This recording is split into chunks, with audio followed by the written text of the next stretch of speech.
ఇటీవలే Congress high command YS Sharmila గారిని ఆంధ్రప్రదేశ్లో కాంగ్రెస్ పార్టీ ప్రెసిడెంట్గా అపాయింట్ చేసిన విషయం అందరికీ తెలిసిందే. దీనివల్ల ఆంధ్రప్రదేశ్ పాలిటిక్స్లో డైరెక్ట్గా కొన్ని అండ్ ఇండైరెక్ట్గా మరికొన్ని పరిణామాలు చోటు చేసుకోబోతున్నాయి.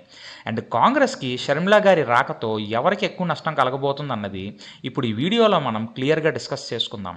అంతకన్నా ముందు ఇంకా మన ఛానల్ని ఎవరైనా సబ్స్క్రైబ్ చేసుకుని వారు ఉంటే ఇప్పుడే సబ్స్క్రైబ్ బటన్ మీద క్లిక్ చేసి మన ఛానల్ని సబ్స్క్రైబ్ చేసి నన్ను కొంచెం సపోర్ట్ చేయండి. ఇప్పుడు మనం మ్యాటర్లోకి వద్దాం.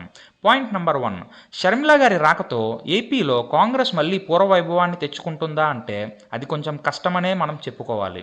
బట్ ఇంపాసిబుల్ అయితే కాదు. 2019లో ఆంధ్రప్రదేశ్లో జరిగిన జనరల్ ఎలక్షన్స్లో కాంగ్రెస్కి టోటల్గా కేవలం 3,68,000 ఓట్లు మాత్రమే వచ్చాయి. అండ్ ఓట్ పర్సంటేజ్ చూసుకుంటే 1.17 మాత్రమే నమోదయ్యింది. అండ్ మ్యాక్సిమమ్ అన్ని చోట్ల డిపాజిట్లు కూడా గల్లంతయ్యింది. బట్ ఇప్పుడు 2024లో జరగబోయే ఎలక్షన్స్లో మాత్రము మరీ లాస్ట్ టైంలా కాకుండా షర్మిల గారి ఎఫెక్ట్ వల్ల లైట్గా ఓట్ పర్సంటేజ్ పెరిగే ఛాన్సెస్ ఉన్నాయి. పాయింట్ నెంబర్ 2, షర్మిల గారి ఎంట్రీ వల్ల ఆంధ్రప్రదేశ్లో ఏ పొలిటికల్ పార్టీకి మెయిన్గా లాస్ అంటే అది జగన్ గారి వైఎస్ఆర్సీపీ పార్టీకైనా మనం చెప్పుకోవాలి. ఎందుకంటే అటు పక్క టీడీపీకి ఎన్నో దశాబ్దాలుగా ఒక స్టాండర్డ్ ఓట్ బ్యాంక్ అన్నది మెయింటైన్ అవుతూ వస్తుంది. అండ్ టీడీపీ ఓట్లు కూడా ఈసారి చీలవు. ఎందుకంటే జనసేనతో పొత్తుతో ఈ ఎలక్షన్స్లో బరిలోకి దిగుతుంది కాబట్టి. బట్ ఇక్కడ వైఎస్ఆర్సీపీది మాత్రం అలా కాదు. 2012 తర్వాత కొంచెం కొంచెంగా వైఎస్ఆర్సీపీ కాంగ్రెస్ పార్టీ ఒక ఓటు బ్యాంకుని చేప కింద నీరులాగా మెల్లమెల్లగా లాక్కుంది.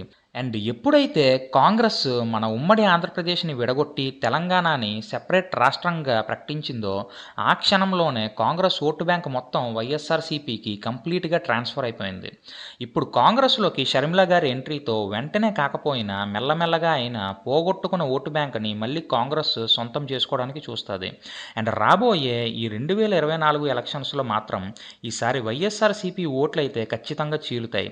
కానీ అది పెద్ద మొత్తంలోనా లేక చిన్న మొత్తంలోనా అన్నది ఎలక్షన్స్ టైంలోనే మనకు తెలుస్తుంది.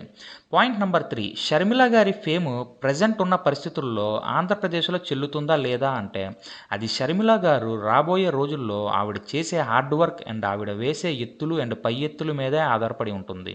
నేను ఎందుకు ఇలా అన్నానంటే అప్పట్లో వైఎస్ జగన్మోహన్ రెడ్డి గారు జైల్లో 16 నెలల పాటు ఉన్న టైంలో అందరూ ఇంకా వైఎస్ఆర్సీపీ పార్టీ పని అయిపోయిందని అనుకున్నారు. బట్ ఆ టైంలో ఎవరు ఊహించని విధంగా వైఎస్ షర్మిల గారు ఆవిడ స్వయం కృషితో చచ్చిపోతున్న పార్టీని మళ్ళీ బ్రతికించారు. అండ్ ఆ 16 నెలలు కూడా ఆవిడ ప్రజల్లో ఉండి పాదయాత్రలు చేసి ఎన్నో అవమానాలను భరించి అండ్ ఆ టైంలో మిగిలిన పార్టీలు వైఎస్ఆర్సీపీని ఎంత కిందకు లాగాలని ప్రయత్నించినా షర్మిల గారు మాత్రము మొండి ధైర్యంతో వైఎస్ఆర్సీపీకి అండగా నిలబడి పార్టీని తీవ్ర సంక్షోభం నుంచి బయటపడేశారు. అండ్ పార్టీని క్రైసిస్ నుంచి బయటపడేయడం ఒక ఎత్తు అయితే వైఎస్ఆర్సీపీకి మైలేజ్నిచ్చి జనాల్లో సింపతిని క్రియేట్ చేయడం ఇంకో ఎత్తు. అండ్ ఇవన్నీ షర్మిల గారు పార్టీ కోసం అండ్ అన్న జగన్ కోసం చేశారు. అన్న జగన్ ఎదుగుదల కోసమే ఇంతలా కష్టపడ్డారు అంటే ఆవిడ పర్సనల్గా ఆవిడ ఎదుగుదల కోసం ఇంకెంత కష్టపడగలరో మీ ఊహలకే నేను వదిలేస్తున్నాను. సో ఇక్కడ షర్మిల గారు ఏం చేయగలరో అన్నది ఆవిడ గతమే మనకి క్లియర్గా చెప్తుంది. సో ఈ విషయంలో అయితే మనం షర్మిల గారిని అస్సలు తక్కువ అంచనా వేయకూడదు. అండ్ మోర్ ఓవర్ షర్మిల గారు వైఎస్ రాజశేఖర రెడ్డి గారి రక్తం పంచుకొని పుట్టిన కూతురు. అది మాత్రం ఎవరు మర్చిపోకూడదు సుమి. సో షర్మిల గారి ఏపీ పాలిటిక్స్లో ఎంట్రీ పైన మీ అభిప్రాయాన్ని కింద కమెంట్ బాక్స్లో కమెంట్ చేయండి. నేను చెప్పిన ఇన్ఫర్మేషన్ కనుక మీకు నచ్చితే ఈ వీడియోని లైక్ చేయండి, మీ ఫ్రెండ్స్కి షేర్ చేయండి. అండ్ మన బాబాయ్ 369 ఛానల్ని సబ్స్క్రైబ్ చేసి నన్ను కొంచెం సపోర్ట్ చేయండి. అండ్ మీ ఫ్రీ టైంలో మన ఛానల్లోని నేను అప్లోడ్ చేసిన ప్రీవియస్ వీడియోస్ మీద కూడా ఒక లుక్ వేసేయండి. ఎందుకంటే వాటి వల్ల కూడా మీరు చాలా ఇన్ఫర్మేషన్ని గ్యాదర్ చేసుకుంటారు కాబట్టి. నేను ఇంకొక వీడియోతోని మళ్ళీ మీ ముందుకు వస్తాను. అప్పటి వరకు కీప్ వాచింగ్. జై హింద్.